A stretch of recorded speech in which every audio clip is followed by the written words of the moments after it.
Hi everybody, welcome back again in Administrative Studies in English. أهلا بالجميع في لقاء متجدد حول دراسات إدارية باللغة الإنجليزية. Today we are going to complete our talking or our speech about decision making. النهاردة هنكمل كلامنا عن صنع القرار. في الفيديو اللي قبل ده على طول اتكلمنا عن صنع القرار وعرضنا بعض الأفكار المرتبطة بيه. Let's revise. What is the decision-making process? The decision-making process related to management very essential. The decision-making process is among the core functions of management. For any manager, it's essential extension of most management skills. صنع القرار لو هنتناوله من الناحية الإدارية هنجد إن هو يمثل قلب الوظائف المتعلقة بالإدارة، لأنه ببساطة بالنسبة لأي مدير يعتبر جانب أساسي مرتبط تمام الارتباط بالمهارات الإدارية. Let's complete. If we talk about the decision-making process, we find it involves finding the best solutions among a series of alternatives which finally aligns with business objectives. Also, the manager must also make decisions effectively considering the pressure of time and uncertainties. Along with that, the manager has to think of how they should incorporate provided data and involve team members by communicating with them about making the final decisions. لو هنتكلم على عملية صنع القرار هنلاقيها إنها متضمنة التفكير أو إيجاد أفضل الحلول من مجموعة بدائل. في النهاية أنا بختار ده بما يرتبط بالأهداف المتعلقة بالأعمال. المدير بيصنع القرار بشكل فعال، واضع في اعتباره الضغوط المتعلقة بالوقت والحاجات اللي ممكن يكون فيها نوع من أنواع الشك. المدير هنا بيفكر بشكل فيه نوع من أنواع التكامل ما بين البيانات وفريق العمل اللي المفروض إنه هيتواصل عشان يصنع القرار النهائي. So, decision making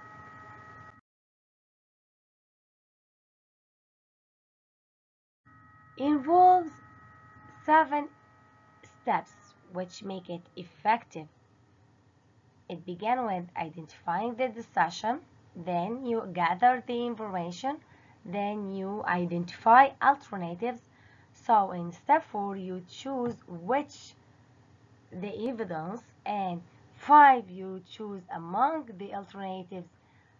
The sixth step you take an action, and finally you review your decision. صنع القرار بيمر بمراحل متتالية بادئة من أول ما إني بتعرف على الحاجة اللي هعملها بخصوص القرار ده، وبعدين بجمع المعلومات، بعدين ببدأ إن أنا أتعرف على البدائل وأحدد إيه القرائن اللي بتؤكد الدلائل دي واختار من ما بينها وأنفذ، وبعد كده أراجع القرار اللي أنا قمت بتنفيذه. Let's present a glossary related with decision making. هنعرض مع بعض قاموس مصغر كده لبعض الكلمات اللي ممكن نحتاجها في صنع القرار. We will know alternatives, alternatives, بدائل, ambiguity, غموض, analysis, تحليل, anguish, معاناة, arbitrary, عشوائي, architect, مهندس. Let's move to career, مهنة. collaboration, تعاون. complementary, تكاملي. consequence, نتيجة. and we have context, سياق. Let's move to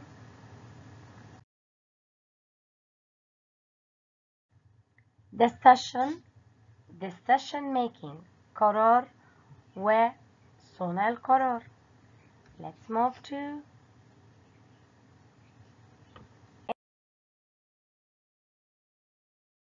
enterprise and expertise.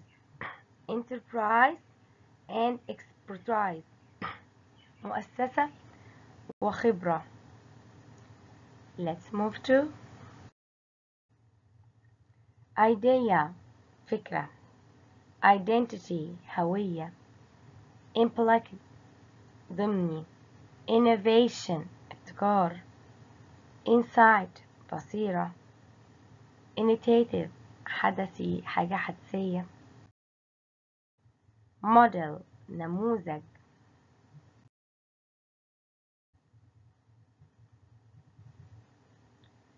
Then we have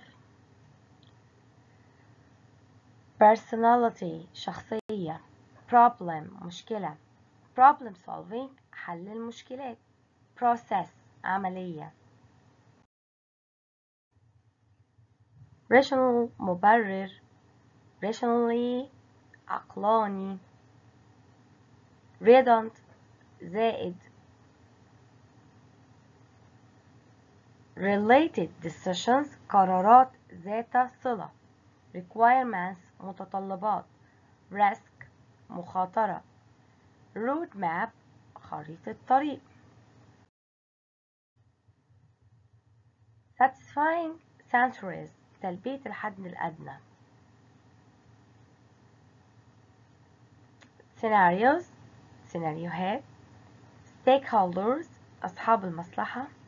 Strategic decisions قرارات استراتيجية. And we have finally system thinking هو التفكير المنظومي أو التفكير النظامي. Right now we are going to talk about strategic decision making. Strategic decision making means that you are going to do صنع القرار الاستراتيجي. Is that important? Yes. Let's listen to a conversation related with that topic and we will back again.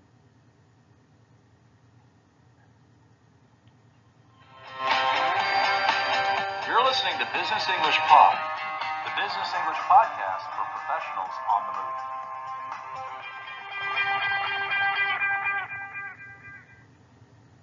Hello, and welcome back to Business English Pod for today's lesson on strategic decision making.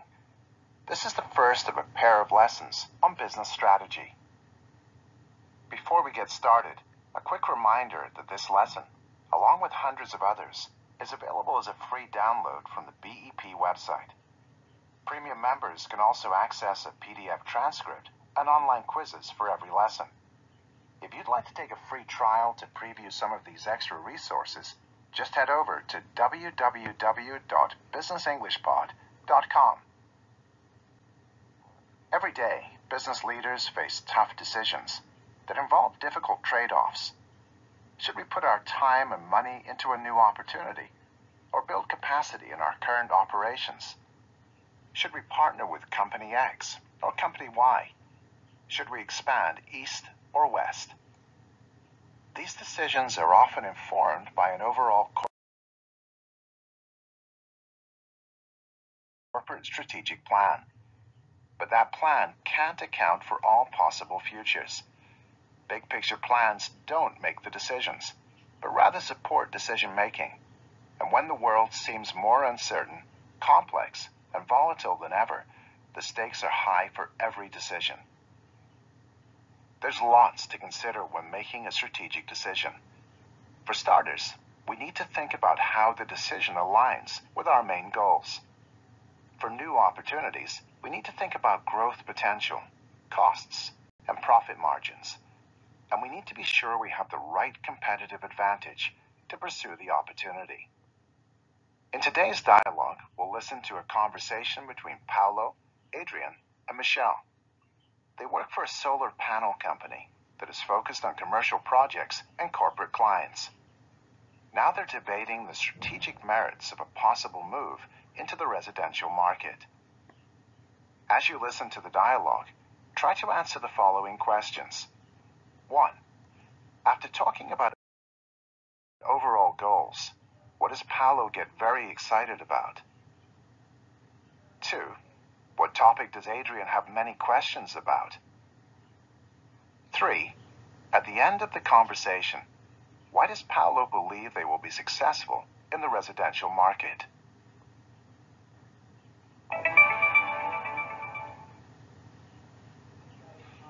Good. Now I think we should take a look at the residential opportunity with Pelican Homes. Lot to discuss there. We really need to figure out whether this is worth exploring further. Yes, lots to talk about. So let's look at the big picture. How do you feel about how this fits with our overall goals? I think it's a good fit, actually. One of our priorities is developing new markets, and this is exactly that. Yeah, I guess I can see that. Not our bread and butter, but it's got amazing growth potential. You saw those stats I sent around. The residential market, at least stateside, is expected to grow by 22% a year. That might be a bit bullish, but net metering is now mandated in over 40 states. And with all the new subsidies, it's definitely booming. But do we have a sense of the costs involved? Not just startup, but ongoing? How different is residential from commercial? My understanding is that startup costs wouldn't be too bad. Maybe some facilities or warehousing stuff. Ongoing, I get the sense that customer service is a lot more time-consuming on the residential side. Not surprising, but good to get numbers on that as a next step. And I guess related to costs, I'd love to see some data on the margins. There's a lot more competition in residential. That has pricing implications. But materials are cheaper, so I'm not sure what it all means. That's a good point. Certainly from what I've been seeing, there's a lot of people looking to get in on the ground floor. A ton of new businesses starting up. We've got a hell of an edge, though. Exclusive distribution deals, price advantage, and whatnot. And with our depth of experience compared to these newer startups, I feel we're in a good position overall.